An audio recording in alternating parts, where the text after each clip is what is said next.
Hi guys, welcome back to my channel. எல்லோரும் ஹெல்த்தியாக ஹாப்பியாக இருப்பீங்கன்னு நினைக்கிறேன். நான் ரொம்ப நல்லா இருக்கேன். ரொம்ப நாள் ஆன மாதிரி இருக்குல்ல லாங் வீடியோ போட்டு. லாங் வீடியோ எடுக்கிறதுலாம் பிரச்சனை கிடையாது, எடுத்து முடிச்சிடுற அதை எடிட் பண்ணி போடுறது ஒரு பைத்தியம் முடிச்ச வேலையாகவே இருக்குது. ஸோ இந்த வீடியோ ஃபுல்லாகவே இன்ட்ரெஸ்டிங்காக இருக்கும். என்னோடய டெலிவரி ஸ்டோரி உங்கள் கூட ஷேர் பண்ணிக்கிறேன். இப்போ ப்ரெக்னெண்ட்டாக இருக்கவங்க கவர்மெண்ட் ஹாஸ்பிட்டலில் பேபி பெற்றுக்கலாமா வேணாமான்னு 1000 யோசனை இருக்கும். அவங்களுக்கான ஒரு ஆன்சராகவும் இதில் இருக்கலாம். இதில் பாசிட்டிவும் இருக்குது, நெகட்டிவும் இருக்குது. நான் ரெண்டுமே உங்கள் கூட ஷேர் பண்ணிக்கிறேன். பிடிச்சிருந்தா நம்மளோட பேஜை ஃபாலோ பண்ணிக்கோங்க. மறக்காமல் சப்ஸ்கிரைப் பண்ணி சப்போர்ட் பண்ணுங்கள். எந்த டவுட்டாக இருந்தாலும் எனக்கு கமெண்ட் பண்ணுங்கள். நான் உங்களுக்கு தெளிவாக எல்லாத்தையும் எக்ஸ்பிளைன் பண்ணுறேன். எனக்கு 2 ஆம்பளை பசங்க, 2 பேருமே பார்த்திங்கன்னா நார்மல் டெலிவரி கவர்மெண்ட் ஹாஸ்பிட்டலில் தான் நான் டெலிவரியே பார்த்தேன். ஏன் ப்ரைவேட் ஹாஸ்பிட்டலில் பார்க்கல அப்படின்னா, ஃபஸ்ட்டு ரீசன் மணி பார்த்திங்கன்னா தேவையில்லாத எத்தமைட்டு எனக்கு ப்ரைவேட்டில் போடுற மாதிரி எனக்கு ஒரு ஃபீலு. அதனால் நான் ஃபஸ்ட் ஆஃப் ஆல் மணிக்காகவே ப்ரைவேட்டை விட்டுட்டு நான் கவர்மெண்ட்டு தான் பார்த்தேன். ஏன்னா அந்த காசுக்கு நம்ம பின்னாடி பசங்க பேரில் போட்டு வச்சுருந்தா நம்மளுக்கு கொஞ்சம் யூஸ்ஃபுல்லாக இருக்கும் அப்படின்னு நான் நினைக்கிறேன். ஏன்னா பார்த்திங்கன்னா பாப்பா எங்கே இருந்தாலும் நல்லா ஹெல்த்தியாக தான் பிறக்க போகிறாங்க. கவர்மெண்ட் ப்ரைவேட் அப்படிலாம் கிடையாது, எல்லாமே ஒரே டாக்டர்ஸ் தான், அவ்வளோதான். ஏன்னா பார்த்திங்கன்னா கவர்மெண்ட்டில் இருக்கிறவங்க நல்ல டேலண்ட்டு தான், ப்ரைவேட்டில் இருக்கிறவங்க டாக்டர்ஸும் நல்ல டேலண்ட்டான ஆளுங்க தான். நம்ம பிரித்து பார்க்க வேண்டாம், எல்லாருமே படித்து முடிச்சுட்டு தான் ஹாஸ்பிட்டலில் ஒர்க் பண்ணுறாங்க. அதனால் பார்த்திங்கன்னா நான் கவர்மெண்ட்டை ஃபஸ்ட் சூஸ் பண்ணேன். என்னோடய எக்ஸ்பீரியன்ஸ் எப்படி இருந்தது பார்த்திங்கன்னா ரொம்ப சூப்பர். அவ்வளோ க்ளீன் ஹாஸ்பிட்டல் பார்த்திங்கன்னா அவ்வளோ சூப்பராக சுத்தபத்தமாக இருந்துச்சு. இனிமையாக நான் ரியலாக சொல்கிறேன், நான் பார்த்த ஹாஸ்பிட்டல் ரொம்ப கிளியர். நான் அந்த என்ன ஹாஸ்பிட்டல் அப்படின்றது இந்த வீடியோட கடைசியில் சொல்கிறேன். அப்படி இல்லைன்னா டிஸ்கிரிப்ஷனில் நான் உங்களுக்கு மீன் பண்ணுறேன். ஏன்னா ஓப்பனாக சொல்ல விரும்பலை. அதனால் வேணுன்றவங்க அந்த டிஸ்கிரிப்ஷனில் பார்த்து தெரிஞ்சுக்கோங்க. அப்புறமா பார்த்திங்கன்னா எனக்கு ஃபஸ்ட்டு டெலிவரி பார்த்திங்கன்னா ப்ரைவேட்டில் பார்க்கலான்னு ஒரு ஐடியாவில் தான் இருந்து செக்கப்லேருந்து எல்லாமே பண்ணேன். பட் பார்த்திங்கன்னா எனக்கு சில பேர் சொன்னாங்க, எதுக்காக மணி வேஸ்ட் பண்ணுறேன், இப்போ பாப்பா பிறக்கிறது மட்டும்தான் ப்ரைவேட் ஹாஸ்பிட்டல். நெக்ஸ்ட்டு பாப்பாக்கான இன்ஜெக்ஷன்லேருந்து பார்த்திங்கன்னா பாப்பாவுக்கு கண்ணு தெரியுதா, காது கேட்குதா அப்படின்னு சொல்லிட்டு எல்லாமே நம்ம தனித்தனியாக குழந்தை டாக்டர் போய் பார்க்குற மாதிரி இருக்கும். ஆனால் இதில் ப்ளஸ் பாயிண்ட் என்னென்னா, கவர்மெண்ட் ஹாஸ்பிட்டலில் நீங்கள் பார்த்தீங்க டெலிவரி அப்படின்னா குழந்தைக்கு கண்ணு தெரியுது, காது கேட்குது, எல்லாமே பார்த்திங்கன்னா அவங்க நம்மளுக்கு அழகாக நம்மளுக்கு பார்த்துருவாங்க. நம்ம தனியாக இதுக்குன்னு தனியாக செலவு பண்ண வேண்டிய அவசியமே இல்லை. அது ஒரு முக்கியமான காரணம். இது எல்லாருக்கும் தெரியுமா தெரியாதான்னு எனக்கு தெரியல. சீரியஸாகவே ப்ரைவேட் ஹாஸ்பிட்டலில் எனக்கு தெரிஞ்சு என்னோடய ரிலேட்டிவ்லையுமே சரி, பாப்பா பிறந்து திருப்பி பாப்பாவுக்கு தனித்தனியாக போய் ஹாஸ்பிட்டலில் போயிட்டு பார்க்க வேண்டியதாக இருக்குது. காது செக் பண்ணுறதுக்கு, அப்புறமா பார்த்திங்கன்னா கண்ணு தெரியுதான்னு பார்க்குறதுக்கு, மஞ்சா காமாலை ஊசிலேருந்து நிறைய எல்லாமே பார்த்திங்கன்னா வேறு ஒரு டாக்டர் வர வச்சு பண்ணுவாங்க. அப்படி இல்லைனா நம்ம வேறு ஒரு ஹாஸ்பிட்டல் போயிட்டு பார்க்குற மாதிரி இருக்கும். இது ஒரு மெயின் காரணம். நம்மளால் அலைய முடியாது, நம்மளுக்கு சப்போர்ட் பண்ண அவ்வளோ ஆள் இல்லை. அதனால் அது ஒரு ரீசனும் சரி நான் கவர்மெண்ட்டில் பார்த்தது. அப்புறமா பார்த்திங்கன்னா கவர்மெண்ட்டில் எப்படிலாம் பார்த்துக்கிறாங்க, முக்கியம் பார்த்திங்கன்னா ரொம்ப நல்லாவே பார்த்துக்கிறாங்க. ப்ரைவேட்டில் எப்படி நர்ஸ் உங்களை செக்கப் பண்ணிகிட்டே இருப்பாங்களோ அதே மாதிரி தான் கவர்மெண்ட்டில் டாக்டர்ஸே நம்மளை செக்கப் பண்ணுவாங்க. ஒரு துளி கூட டிஃப்ரெண்ட் கிடையாது. 1 hour 2 ஹவருக்கு ஒன் வாட்டி கர்ப்பப்பை வாய் திறந்துருக்கா செக் பண்ணுவாங்க.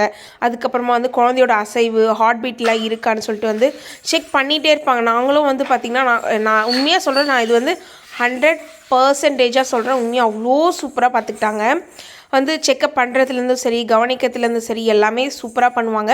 பட் ஒரே ஒரு மைனஸ் பாயிண்ட் என்னென்னா, நம்ம அவங்களுக்கு கோஆப்ரேட் பண்ணணும். கோஆப்ரேட் பண்ணலன்னா எந்த டாக்டராக இருந்தாலும் சரி கோவப்பட தான் செய்வாங்க. ஒரு நாளைக்கு ஒரு 30லேருந்து 40 டெலிவரி பார்க்குறாங்க அவங்க அப்படின்ற போது நம்ம அவங்களுக்கு கோஆப்ரேட் பண்ணி தான் ஆகணும். கோஆப்ரேட் பண்ணல அப்படின்னா அவங்களுக்கு கொஞ்சம் டென்ஷன் ஆகும்ல. அதனால தான் நம்ம அவங்களுக்கு கொஞ்சம் கோஆப்ரேட் பண்ண, அவங்க சொல்கிறத நம்ம கேட்டாலே போதும் தவிர மற்றபடி நம்ம அவங்க சொல்கிறத கேட்காத நமக்கு ஆப்போசிட்டாக பண்ணால் அது அவங்க ஒரு சில டைமில் தான் திட்டுவாங்களே தவிர மற்றபடி சும்மா அந்த மாதிரி எல்லாம் பண்ண மாட்டாங்க.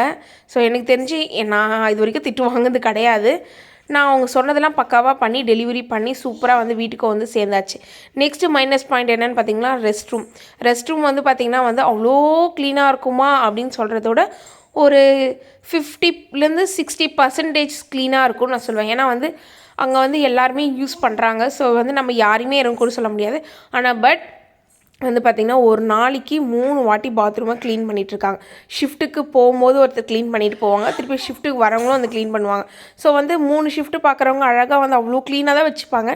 பட் நம்ம யூஸ் பண்ணுற நம்பர் சுத்தபத்தமாக வச்சுருக்கிறதுனால தான் ஹாஸ்பிட்டல் வந்து ரெஸ்ட் ரூம் ஒரு கொஞ்சம் ரொம்பலாம் நான் சொல்லவே மாட்டேன், நல்லாவே இருக்கும். அப்புறமா வந்து பார்த்திங்கன்னா வந்து டெலிவரி, அப்புறம் லேபர் வார்டு எப்படி இருக்கும்னு எல்லாருக்குமே ஒரு பயம் இருக்கும். க்ளீனாக இருக்குமா, அது எப்படி இருக்கும், நம்ம எப்படி போய் பண்ணோம், எல்லாமே ஒரு பயம் இருந்துக்கிட்டே தான் இருக்கும். நான் வந்து இதோட டீட்டெயில் ஃபுல்லாகவே நெக்ஸ்ட் வீடியோவில் வந்து சொல்கிறேன். உங்களுக்கு வந்து இது வந்து எப்படி அப்படின்னு உங்களுக்கு யோசனை இருக்கும். நீங்கள் தாராளமாக கவர்மெண்ட் ஹாஸ்பிட்டலில் வந்து பேபி பெற்றுக்கலாம். ஸோ வந்து என்ன மாதிரி அனுபவம் வந்து நிறைய பேருக்கு இருக்கும். என் அம்மா, என்னோட சித்தி, என்னோட பெரிய மேக்ஸிமம் எங்கள் ரிலேட்டிவ் எல்லாருமே வந்து பார்த்திங்கன்னா கவர்மெண்ட் ஹாஸ்பிட்டலில் பெற்றுக்கிட்டோம்.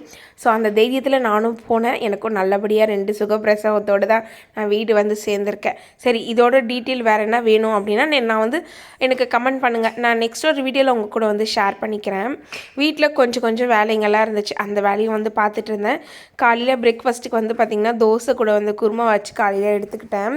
இந்த பசங்கள்லாம் வச்சுக்கிட்டு வந்து பார்த்திங்கன்னா வீட்டில் வேலை செய்கிறது பெரிய ஒரு என்னவோ போராட்டம் மாதிரி தான் இருக்குது. ஆனால் வந்து ஆனால் குழந்தை இல்லாத கஷ்டன்றது குழந்தை இல்லாதவங்களுக்கு தான் தெரியும். எங்கள் அம்மா என்னை அடிக்கடி சொல்லி காட்டுவாங்க. நான் என்ன பசங்களை திட்டினேன்னா, குழந்தை உனக்கு சீக்கிரமாக கிடச்சிருச்சு, அதனால தான் உனக்கு குழந்தையோட அருமை தெரியல அப்படின்னு ஒரு சில டைமில் எங்கள் அம்மா எனக்கு சொல்லுவாங்க. ஸோ அதனால் வந்து குழந்தைய கேர்ஃபுல்லாக பார்த்துக்கணும். ஆனால் இவங்க பண்ணுற சேட்டையில் எனக்கு கோவம் வந்துடுமா, ஒரு சில வாட்டி வந்து அடிச்சிடுவேன். அப்புறம் போயிட்டு பின்னாடி உட்காந்து கவலைப்பட்டுட்ருப்பேன், ஐயோ அடிச்சிட்டோமே அப்படின்னு சொல்லிட்டு. அடிக்கணும்னு ஆசைப்பட்டு எந்த ஒரு அம்மாவும் குழந்தைய அடிக்க மாட்டாங்க. ஸோ வந்து அடித்தாலாவது வந்து பார்த்திங்கன்னா கொஞ்சமாவது நம்ம பேச்சு கேட்கும் அப்படின்ற ஒரு நம்பிக்கையில் தான் நம்ம அடிக்கிறோமே தவிர ஆசைப்பட்டோ அப்படி இல்லைன்னா வந்து வெறித்தனம் கொண்டோ நம்ம குழந்தையெல்லாம் அடிக்கிறது இல்லை. நாங்கள் பக்கத்தில் கார்டனிங்கில் நிறைய காய்கறிலாம் வச்சு பார்த்தோம். அது வேலைக்கே ஆகலை, எந்த செடியும் வரல, மண்ணுக்கு இது ஏற்று வரலையானு தெரியல. சரி, நான் அந்த பக்கமே நான் போகிறத விட்டுட்டேன். அப்புறமா வீட்டில் சின்ன செடிங்களாம் வச்சுருந்தேன்.